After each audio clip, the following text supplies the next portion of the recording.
Eto naman mga kapatid, habang palapit ng palapit ang WrestleMania, iba ang hype ngayon pagdating sa professional wrestling. Pero alam nyo ba, meron na din tayong mala WWE dito sa Pilipinas. Maniwala kayo sa akin, nakita ko mismo paano sila magbalyahan. Narito ang aking report.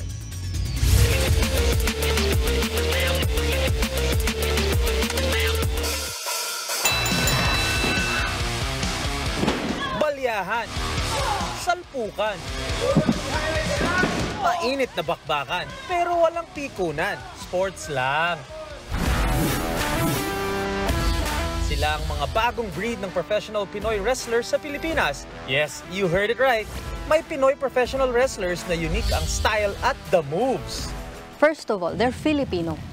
We do not create characters who are not relatable to the Filipinos. So ang mga karakter na meron kaming mga preacher type na may panyulito, ganon. Meron kaming mga bully from Batasan.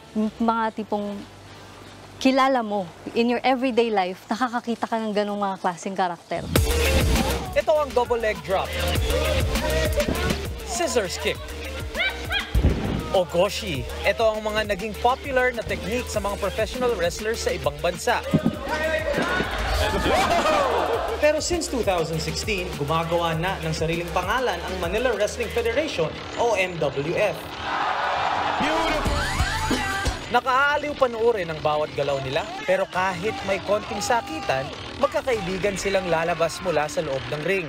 Kasi ang MWF, matatawag mo siyang mixed media entertainment. Kumbaga, may mga aspects of theater and film na nagaganap inside the ring.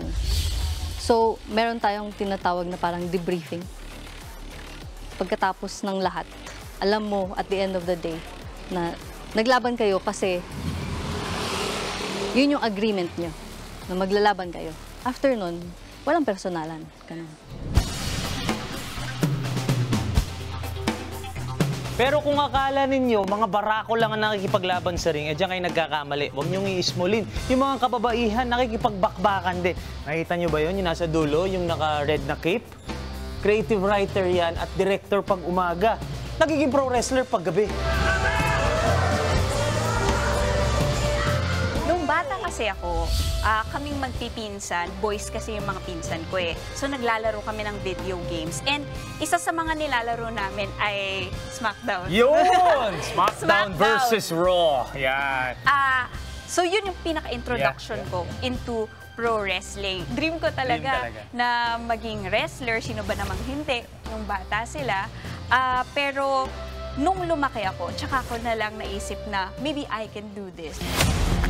Kagaya ni Super P, pangarap din ni Chelsea Marie ang maging pro wrestler dahil isa itong patunay na kahit babae, kaya ring dumiskarte sa loob ng ring na tulad ng mga lalaki.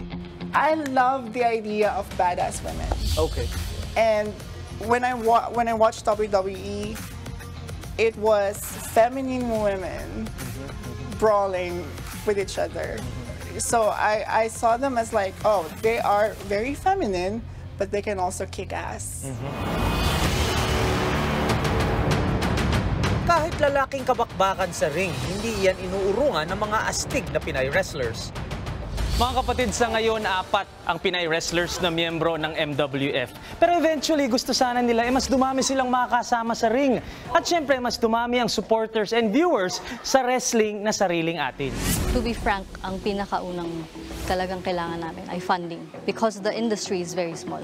For it to become a full-fledged industry, we need people who will believe in the product. Malaki ang potensyal ng Pinoy wrestling. Pero sabi nga ni Coach, kailangan nila lang suporta at lalong-lalo na pagkilala. Kaya mga kapatid, pag may hamon sa buhay, laban lang. Ako po si Tito Mikey Reyes. Wait lang.